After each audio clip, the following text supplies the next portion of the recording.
হাতে বেড়ি পায়ে শিকল পরিয়ে আমেরিকা থেকে ভারতীয়দের দেশে পাঠানোর অভিযোগ ঘিরে উত্তাল হলো সংসদ। বেলা 12টা পর্যন্ত মুলতবি করে দেওয়া হয়েছে রাজ্যসভার অধিবেশন। লোকসভায় কংগ্রেসের উপদল নেতা গৌরব গগৈ এই বিষয়ে আলোচনা চেয়ে মুলতবি প্রস্তাব আনেন।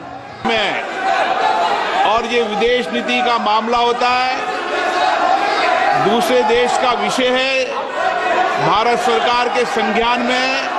इसलिए मेरा आपसे निवेदन है कि प्रश्नकाल महत्वपूर्ण समय होता है और प्रश्नकाल के महत्वपूर्ण समय में मतदाताओं की चिंताएं, उनकी समस्याएं, उनकी कठिनाइयों को हम उठाने का प्रयास करते हैं और सरकार जवाब देती है। बहुत कठिनाई से क्वेश्चन लगते हैं, आप उनको बोलने दें कीर्ति आजाद जी को। आप सहयोगी दल को व्यवधान पैदा कर रहे हैं, उनको नियोजित तरीके से प्रश्न उठाने देना चाहते हैं। नियोजित तरीके से सदन को व्यवधान करना, सदन में गतिरोध पैदा करना, ये संसदीय परंपराओं के अनुरूप नहीं है।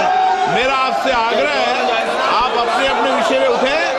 12 बजे বুঝতেই পারছেন যেভাবে আজকে উত্তপ্ত হয়ে ওঠে অধিবেশন, রাজ্যসভার অধিবেশন বেলা 12টা পর্যন্ত মুলতবি করে দেওয়া হয়। কথা বলবো, আমাদের সঙ্গে রয়েছেন আমাদের প্রতিনিধি বিজেন্দ্র সিংহ। বিজেন্দ্র, জানাও ঠিক কি হলো সংসদে? যে ছবি আমরা দেখতে পেলাম তা তো রীতিমতো উত্তপ্ত পরিস্থিতি ছিলই লোকসভা এবং রাজ্যসভায় পাপিয়ে। কিন্তু তারপরে কিছুক্ষণ আগে আমরা দেখলাম মকরদুয়ারে সাংসদরা এসে বিক্ষোভ দেখিয়েছেন। তারা চেন নিয়ে এসেছিলেন, হাতের মধ্যে চেন দিয়ে প্রিয়াঙ্কা গান্ধী, রাহুল গান্ধীদের নেতৃত্বে ধর্ণা হয়েছে এবং সেখানে একই দাবি ছিল যে ভারতীয়দের যে অপমান করা হয়েছে সেটা তারা বরদাস্ত করবেন না।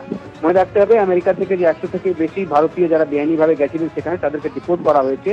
আমেরিকান ডিফেন্সের এয়ারক্রাফটে অমৃতসরে ল্যান্ড করতে প্লেন এবং সেখানে বেশিরভাগই দেখা যাচ্ছে গুজরাট, পাঞ্জাব এবং হরিয়ানা থেকে ছিলেন যাদেরকে নিয়ে আসা হয়েছে। কিন্তু যেভাবে তাদেরকে নিয়ে আসা হয়েছে, এখন যে বক্তব্যগুলো তাদের উঠে আসে তার মধ্যে তাদেরকে হ্যান্ডকাপ করা হয়েছিল, পায়ে বেড়ি দেওয়া হয়েছিল, তাদেরকে প্রায় 40 ঘন্টা কোথাও মুভ করতে দেওয়া হয়নি। এইভাবে অমানবীয় পরিস্থিতিতে তাদেরকে নিয়ে আসা হয়েছে।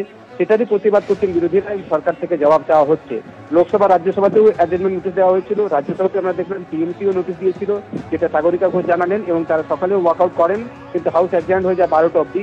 এখন লোকসভা এবং রাজ্যসভায় স্টার্ট হয়েছে পাপিয়া, কিন্তু এখানে আমি দেখছি এখনো স্লোগান চলছে। তারা সরকার থেকে জবাব চাইছেন যেভাবে ভারতীয়দেরকে অপমান করা হয়েছে, যে অমানবীয় পরিস্থিতিতে তাদেরকে নিয়ে আসা হয়েছে সেটা নিয়ে ভারত সরকার জবাব দিক। কেন কি কিছু কিছু সাংসদরা বলছেন কি কলম্বিয়াতেও যখন রিপোর্ট করা হয়েছিল সেখানকার প্রতিবাদ যখন করেছিল সরকার, তখন কিন্তু মার্কিন সরকার বেড়ি পড়ানো বা যে অমানবীয় যে আচরণ ছিল সেটা চেঞ্জ হয়ে গেছে।